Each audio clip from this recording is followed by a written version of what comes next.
Well, I'm Kimberly Moore, and I am a professor in the Environmental Horticulture Department, but I happen to be located off campus at the Fort Lauderdale Research and Education Center. When I was originally hired, I was hired to teach live classes in Fort Lauderdale. We used to have a lot of students, and then I watched student numbers dropping, so I put a lot of my courses online. So with a 70% teaching appointment, I'm teaching statewide environmental horticulture classes statewide, and I have a lot of students in Gainesville. I'm Rebecca Baldwin. I'm an assistant professor in the entomology and nematology department here on the main campus at the University of Florida. I teach an online class called Principles of Entomology that also has a lab component. Typically, in a given semester, in the fall and spring, I have 15 to 20 students enrolled in the lab, and I could have 80 to 100 students enrolled in the lecture. Our summer semester, we have a larger lab contingent, so we have up to 50 students in our online lab in the summer. This particular class is available to our statewide students and is also an elective for UF Online students. So if a student is majoring in environmental management or biology, they could select Principles of Entomology as an elective course. So we have a wide variety of students from different backgrounds, and we have students from all over the world that end up taking this course.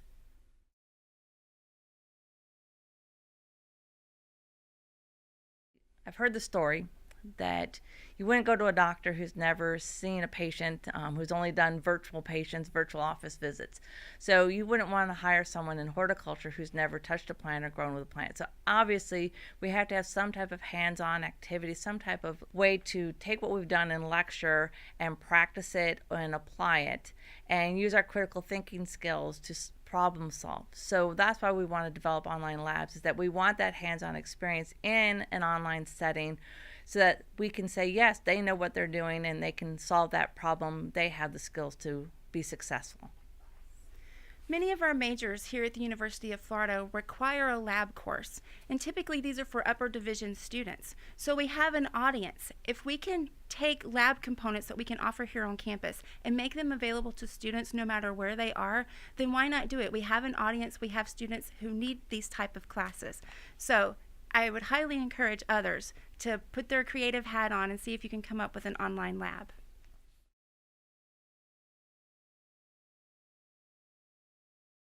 What would an online lab ideally be? Unfortunately, I think that a lot of online labs have devolved into cookbooks where we are following recipes to get a predicted outcome. We've lost some of what a lab should be, where a lab should ideally be about practicing skills that we learned in lecture, applying what we've learned to solve different problems, application of knowledge, and that's ideally what we want a lab to be. And I think we've lost some of that when we have a cookbook where a student comes in and plant A and pot B to get a predicted outcome. They don't really learn anything. They'd be better off if the plant died and they learned something. So how we can take some of that application of knowledge and put it in an online environment is what we want to do.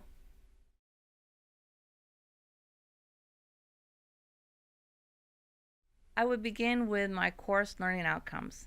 What do I want the students to know how to do by the end of the semester? And then I'd look and see how a lab would fit into those learning outcomes. Some skills can be assessed better in lecture. Other skills would be assessed in the laboratory component. And then I want to measure or look at how I would assess those skills, whether they're going to be successful or not in mastering those skills. It all goes back to the learning outcomes. What do I expect the students to know by the end of the semester, and what do I expect them to be able to do by the end of the semester so that they are successful? So when you begin to think of an online lab, you have to think about what your learning outcomes are going to be. And personally, I like to think of the applications of the knowledge that they're going to learn. So if I met one of my students 5 years from now, I want to know what applications are they using in their daily life from the time they spent in my lab. So I want them to have some practical knowledge. One example from one of our online labs has to do with insect vision. So it's an insect behavior lab. And this lab is pretty unique because the students will each have a unique experience based on the experiment that they get to design. When we're here on campus, we have a plethora of lab materials that we can pull from. We have fancy petri dishes and pipettes and microscopes. Students at home may not have this. So you have to think about what do they have available no matter where they are in the world. So this particular experiment has to do with insect light. So you start out thinking, why is this important? Why do I want to know how insects see and about insect vision? A common saying we say is like a moth to a flame. Well, why are moths attracted to a flame? Why do moths come to your porch light at night? Why, when you go shopping at the grocery store, is there a blue light in the entranceway? Why do spider webs tend to hang out next to security lights, on a building? All this has to do with insect vision. Why are flowers colored and shaped the way they are? So there are all these questions that you can explore when you learn about insect vision. So insects really do impact every component of our life when you think about it. So the students can choose a type of light source. So I give them some guidelines and I say, okay, you're going to design an experiment. This is going to be your program and you're going to write a lab report. You're going to collect data. So try to find something that excites you, that you want to learn about. So students can do something like comparing incandescent bulbs to LED bulbs. Do one or the other attract more insects at night? So these are night flying insects. They can check different wattages of light bulbs that have different heat. So maybe a brooder bulb versus a regular light bulb. They also could check black light versus yellow light versus green party lights. So they can have lots of different variables. They also could check the distance between their sticky traps and the light source. They could check it on different weather conditions. So it's pretty much endless, the variables that the students can add. So they learn about dependent variables, they learn about independent variables, they learn how to do a control, and then they have to go out and test it in a real life situation. And this is real life science. Things happen. Things don't always work. So the students also incorporate in their lab report their successes and their failures. What would they do differently if they had to do this research project again? So this research is a long-term project. It's not something you complete in 2 hours. It's not a cookbook type of activity. It's something that's going to take several weeks, and it's going to take some trial and error. Some places in the world, there's no electricity outside to plug in a light or to have a porch light. So could you use solar lights? So students get really creative with how they're able to do this type of experiment. And all it takes is a light source and some kind of sticky paper like fly paper. This semester I had one student that created their own sticky paper. So they took honey and wood glue and painted it on paper and then hung it outside. Well, this student happened to be in South Florida. It was 80% humidity every night, and the paper curled up so it didn't collect the insects. The insects couldn't get stuck to the glue. So that was a learning process. He went back to the drawing board, used poster board and cardstock, and then compared to find out the efficacy of his sticky cards. So, like he said, it's a unique experience. It makes it memorable. They're learning about science. They're learning about the process of science, but then it has some practical applications as well. Because why should you leave your porch light on all night if it's going to attract those flying insects to come inside your house? So it has some practical applications as well.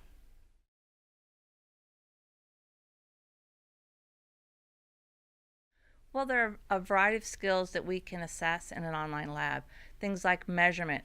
For example, my example for the water uniformity, they are measuring the amounts of water that are applied. And if they're growing plants, they can measure plant height and things like that. They could weigh a plant. There's also observation. So we have labs where we can ask the students to go out and observe. What does it look like? How is it growing? How big is it? How tall is it? Do you see insects? Do you see signs of damage? And what do you think is happening? Then there's also following instructions. So we could give students a set of instructions like the cookbook and ask them, follow these instructions and see what you get. A lot of times they'll get a big failure, which is actually an excellent learning example. A lot of times we will, if we're doing a lab live with someone, we'll make sure that it doesn't fail. But when they're online and they're doing it themselves, a lot of times they fail following our instructions. It's a great learning experience for us to say, why did it fail and how would you have fixed it, or what can you do to make it work? So there are lots of ways that they can take those skills even if they're following a cookbook, and sometimes we're kind of glad when it doesn't work out.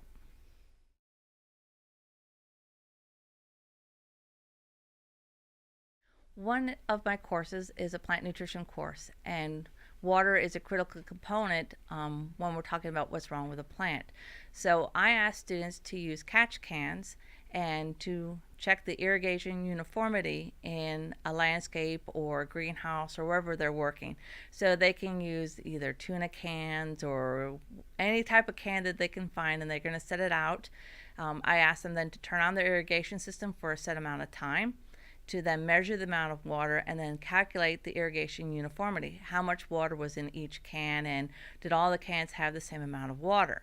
And in that way, they're calculating irrigation uniformity, which we can tie back to water relations in our lecture, which connects to what's wrong with my plant, which a lot of times is water.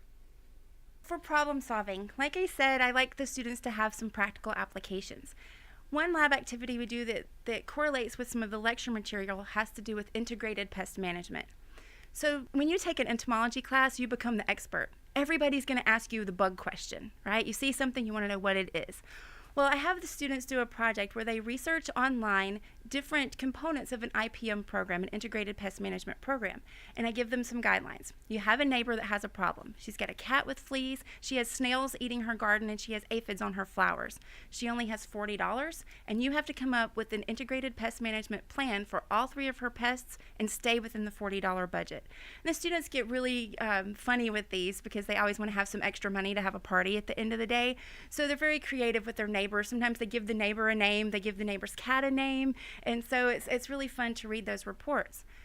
But what's the practical application? Where do you bring that in to a hands-on lab? So after they come up with their IPM plan, then they have to find an insect pest, and they have to test a household product for the efficacy to see if it has insecticidal properties. Things that you use on a normal basis may have insecticidal properties, and so this challenges their paradigm about what they believe a pesticide is. So they've learned about pesticide chemistry in the lecture, they've learned about different classes of pesticides, and then I challenge them.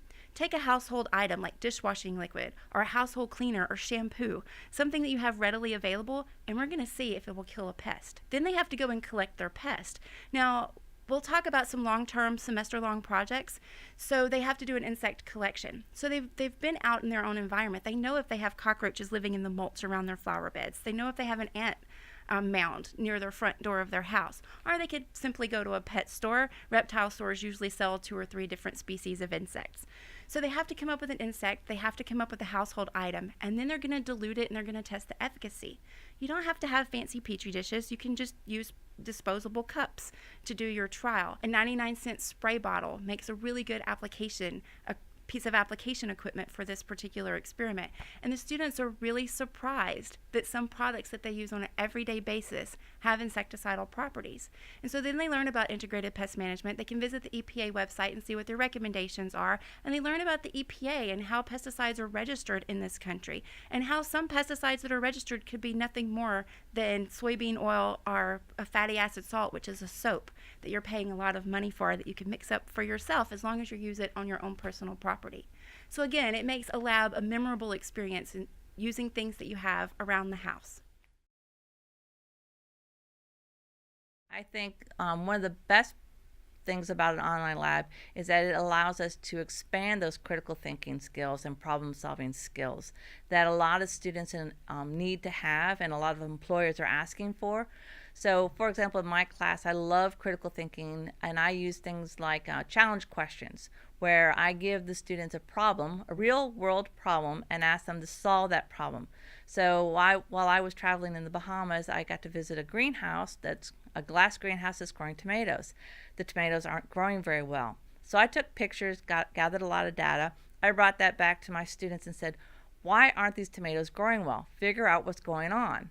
Now, I had an answer that I thought was going on, but I was amazed at the different variety of answers that the students gave me every time I asked this question: what's wrong with these plants? How would you fix it? I also like to, sometimes I'll run a little experiment ahead of time before lab begins, and then give them the data and ask them to interpret the data and tell me what they think I was trying to do, what was the objective of my experiment. I like to ask the students to work on business plans. I tell them that they've inherited a bunch of money from their rich uncle and that they now own a greenhouse, and what would they grow and how would they grow it. And it gets them thinking about, well, if I take everything I've learned in this semester, can I put it into a plan? And a lot of them are actually working in the industry, and they take their own business and revise their business plan. Or I ask them to visit a local greenhouse or a nursery, so they're actually getting out and visiting, so that observation. But then I ask them, if you were running that business, how would you change it and how would you make it better? So I know we talked about trying not to have so many cookbook types of experiments, but there are some labs that are designed to teach skills. So in my course, I have a skill-based lab where they learn about soil arthropods and the soil arthropod community and the different functional feeding groups of these soil arthropods. The students, like I said, they do an insect collection, and so they need to add some diversity. So we teach them how to collect soil arthropods using a skill-based laboratory kind of scenario. So they go online and they get to watch almost like a video game. They get to do some calculations on species diversity, and they take different soil arthropods and they drag them based on their classification into a bin. And they look at a virtual grass sample and a virtual leaf sample, so they have a different arthropod community. Then we have a virtual microscope, so they can sort through their sample and take a look at what they've found online. But then they have to go to the real world and do it. And so we have them take a Coke bottle and create a sampling device called a Berlese funnel.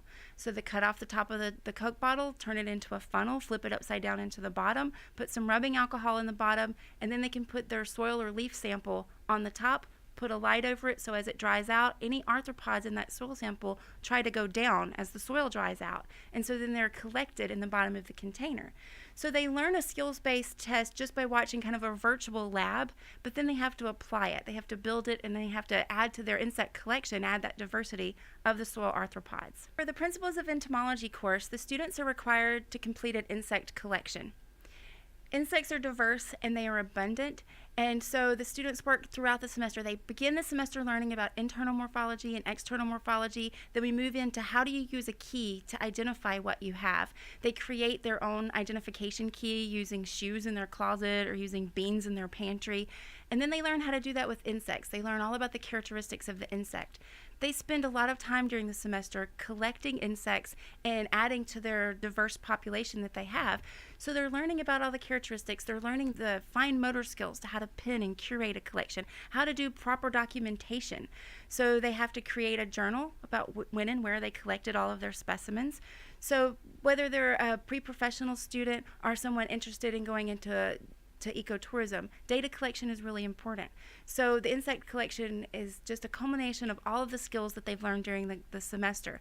Now you wonder, this is an online lab. How in the world do they get an insect collection that can be fragile back to us to be graded?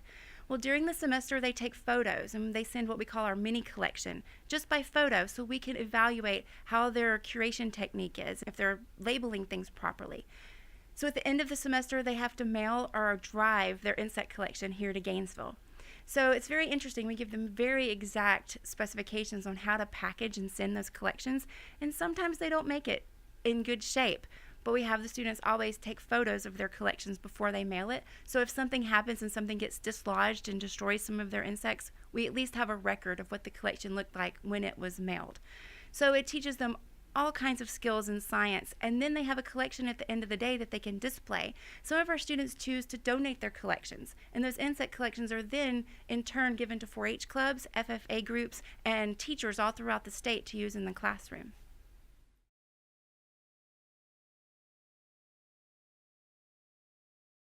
A successful online lab experience would be one where they've looked at the course learning outcomes, designed laboratory activities that get the students active and engaged in hands-on activities and critical thinking activities, problem-solving activities, and has a good rubric or measure of success so that we can say, yes, they actually met that learning outcome and they're successful in knowing what I wanted them to know this semester in this course.